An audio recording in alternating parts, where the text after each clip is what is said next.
राधे राधे, जय श्री कृष्णा। कैसे हैं आप लोग? आशा करती हूँ आप लोग अच्छे होंगे और मैं भी अच्छी हूँ। आप सभी लोगों को मार्गशीर्ष के शुक्ल पक्ष में पड़ने वाली मोक्षदा एकादशी की हार्दिक शुभकामना।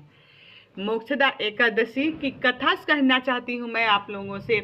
आप लोग ध्यानपूर्वक स्मरण करें। इस कथा को सुनने मात्र से सारे पापों का नाश हो जाता है और भगवान श्री लक्ष्मी नारायण और राधे श्याम की कृपा बनी रहती है।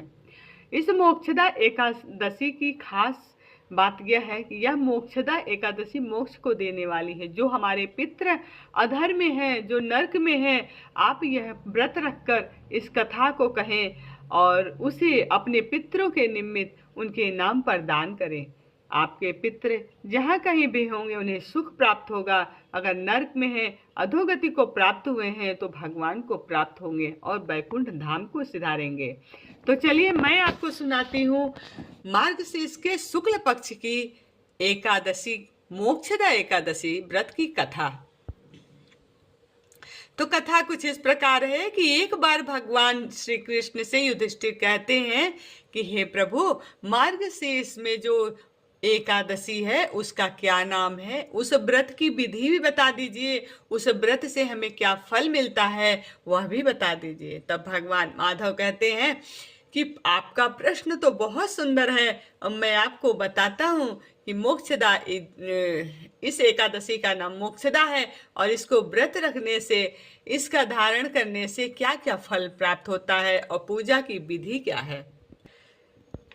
इस व्रत में दामोदर भगवान की पूजा की जाती है, जिसे मंजरी बहुत पसंद है। तुलसी दल और तुलसी की मंजरी भगवान दामोदर को अर्पित करना चाहिए।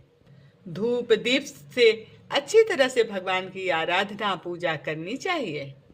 और जो पुराणों में कथा है वही कथा मैं हे राजन तुमसे कहता हूँ, ध्यानपूर्वक स्मरण करो।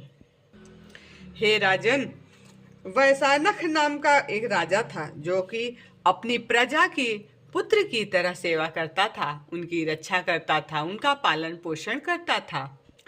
एक दिन वह राजा सो रहा था और स्वप्न में उसने देखा कि जो उनके पिता की मृत्यु हो गई है वह नरक में है, अधोगति को प्राप्त हुए हैं। वह बहुत ही उठा राजा और बहुत ही चिंतित हो गया, बहुत ही दुखी हुआ कि मेरे पिता की यह गति कैसे। ब्राह्मण से जाकर अपने सपने को सारा वृतांत कह दिया। तब ब्राह्मण ने कहा कि यहीं पास में एक महर्षि रहते हैं जिनका नाम पर्वत मुनि है। आप उनके पास जाइए और जो वृतांत आपने मुझसे कहा वही जाकर उनसे कहिए, वह जरूर आपका